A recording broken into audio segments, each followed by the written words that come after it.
옛날 옛적 산과 강이 어우러진 아름다운 정선에는 천신알백이라는 수호신이 있었다. 천신알백은 정선의 들판과 숲 강을 보호하며 마을 사람들에게는 풍요와 평화를 가져다주는 신으로 여겨졌다. 사람들은 매년 봄 가장 싱그러운 불과 꽃이 펼쳐질 무렵 천신알백을 기리기 위한 큰 제사를 지냈다. 제사는 마을 누구나 참여할 수 있는 축제로 마을 한가운데에 있는 울창한 소나무 숲에서 열렸다. 그날이면 사람들은 이른 아침부터 맛있는 음식을 준비하고 화려한 옷을 차려입으며 숲으로 모여들었다. 제사가 시작되면 마을의 가장 지혜로운 할머니가 천신알백의 전설을 들려주었다. 그녀의 이야기에 따르면 천신알백은 개고적에 지금의 정선, 지역에 살던 괴물을 물리치고 그 자리에 정착해 모든 생명을 돌보게 되었다고 하였다. 그의 마음씨는 넓고 부드러워 사람과 동물, 나무와 풀까지 모두에게 평등한 사랑을 베풀었으며 마을 사람들은 그러한 천신알백을 매우 존경하고 따랐다. 그러나 어느 날 이웃 마을이 욕심 많은 영주 가정선의 비옥한 땅을 차지하고 싶어 우리를 이끌고 공격해왔다.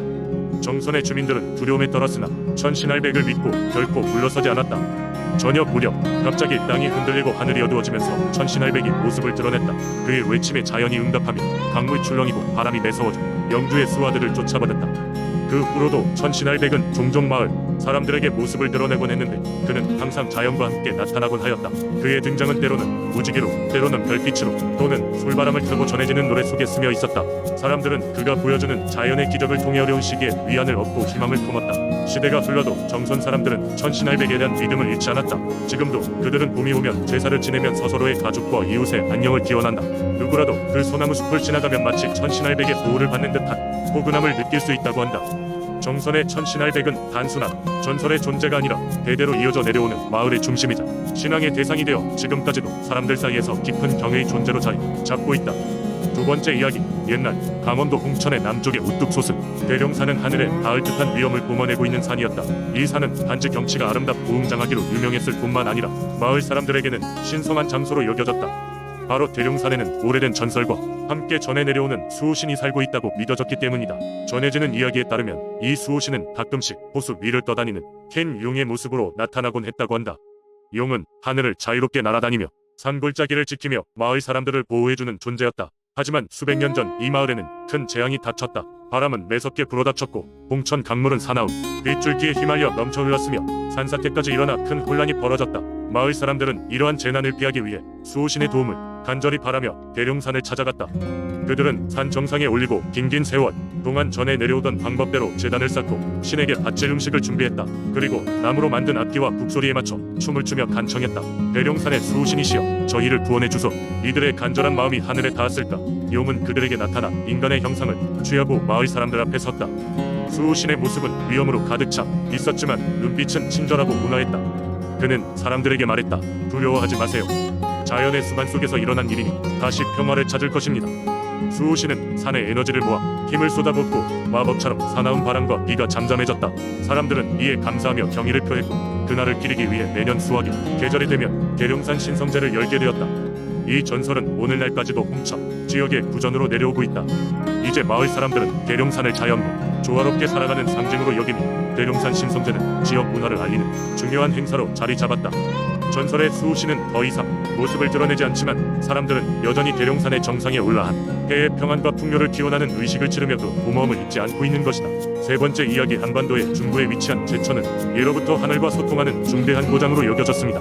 이곳의 사람들은 자연과 밀접하게 살아가며 다양한 민속신앙을 믿었습니다. 그 중에서도 제천 신목의 전설은 사람들 사이에서 오랫동안 회자되었습니다. 옛날 옛적 제천의 깊은 숲속에는 하늘과 직접 연결되어 있다는 신목이 있었습니다. 이 나무는 다른 나무들과는 달리 하늘로 뻗은 가지마다 황금빛 나뭇잎이 빛나고 밤이 되면 달빛을 머금어 주변을 환하게 비추었습니다. 마을 사람들은 신목을 두고 하늘의 메시지를 전하는 신비로운 존재라며 경외감을 가졌습니다. 특히 가뭄이나 홍수가 들이닥칠 때면 마을의 어르신들은 신목 아래에 모여 하늘에 기도하며 제물을 바쳤습니다. 이들은 신목이 그의 풍년이나 재앙을 하늘에 전하며 제물의 기운을 받아 조화와 축복을 내려준다고 믿었습니다. 사람들은 이 전통을 조상 대대로 지키며 신목을 돌보고 보호했습니다. 어느 해 제천에는 심각한 가뭄이 찾아왔습니다. 강이 말라가고 논밭은 메말라갔습니다. 마을 사람들은 불안과 걱정에 휩싸였습니다.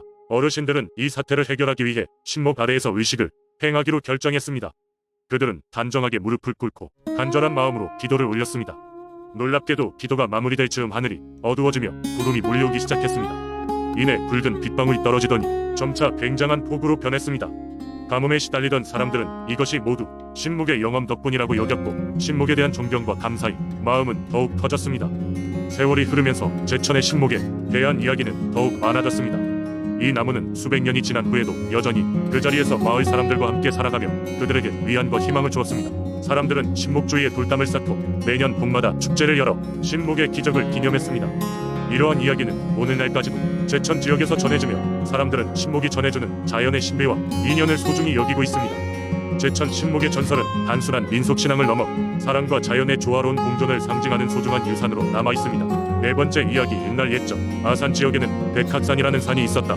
이 산은 하얀 닭이 머무는 산이라는 의미를 가지고 있었는데 이는 백학산에 얽힌 신령스러운 전설에서 유래한 것이었다.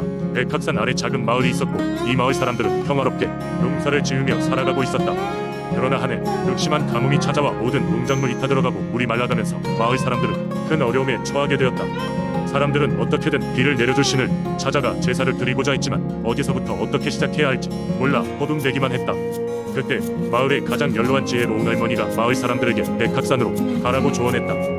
할머니는 자신이 어린 시절 아버지에게 들었던 이야기를 떠올리며 백학산에 사는 하얀 닭이 마을을 수호하고 어려움이 닥치면 도움을 주었다는 전설을 이야기했다. 백학산의 신령한 닭에게 도움을 청하기로 한 마을 사람들은 모두 힘을 모아 산으로 향했다. 마을 사람들은 산 중턱에 이르러 오래된 나무 앞에서 제단을 마련하고 농작물을 바치며 간절히 기도를 드렸다.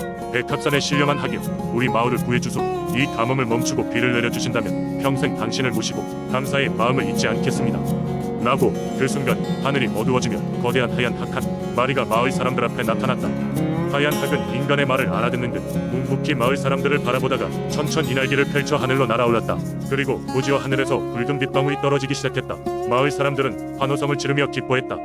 비는 며칠 동안 계속 내려 말라가던 농작물에는 다시 생명이 피어나고 마르던 시내에는 물이 가득 차게 되었다. 이후로 마을 사람들은 매년 백학산에 올라가 하얀 닭에게 제사를 지내며 감사의 마음을 전했다.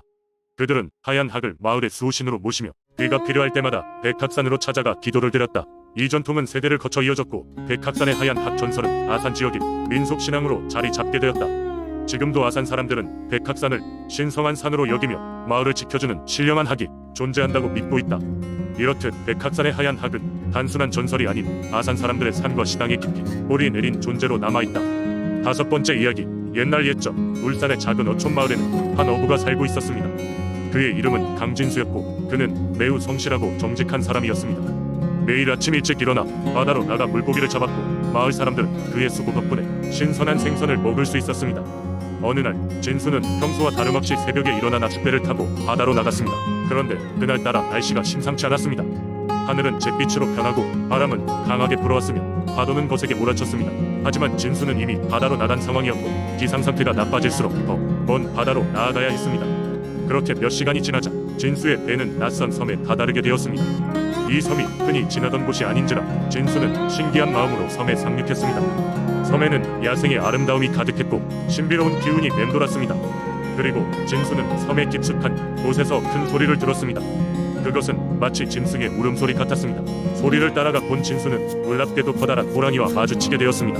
그러나 이 호랑이는 배에서 본 것처럼 사나운 모습이 아니었습니다. 오히려 신비로운 빛을 내뿜으며 진수를 바라보고 있었습니다. 호랑이의 눈은 지혜로 가득 찬 듯 깊고 온화했습니다. 호랑이는 말없이 진수에게다가 머리를 숙였습니다. 그러면서 그의 발 앞에 커다란 금빛 물고기를 놓았습니다. 진수는 이 놀라운 선물을 받고 어떻게 해야 할지 몰랐지만 호랑이의 눈이 모든 것을 설명했습니다. 마치 이 물고기를 마을 사람들에게 나눠줘라고 말하는 듯했습니다. 진수는 감사한 마음으로 금빛 물고기를 받아들고 호랑이에게 깊이 인사했습니다. 그가 배로 돌아갈 때 호랑이는 그를 지켜보며 인연을 이어갔습니다. 진수가 배를 돌리고 떠날 준비를 할 때 다시 한번 호랑이는 고요를 했지만 이번에는 고요하고 평화로운 소리였습니다. 마을로 돌아온 진수는 금빛 물고기를 전설처럼 이야기하며 마을 사람들에게 나누어 주었습니다. 신기하게도 그 물고기를 먹은 사람들은 모두 건강과 행복을 얻게 되었다고 합니다. 그 후로 진수는 매일 그 섬을 찾아가 호랑이에게 감사의 인사를 전하며 마을과 사람들을 위해 기도했습니다. 이렇게 강진수와 신비로운 호랑이의 이야기는 울산 민속신앙 속에 깊숙이 스며들어 사람들에게 자연과 인간의 조화로운 관계를 가르치는 전설이 되었습니다.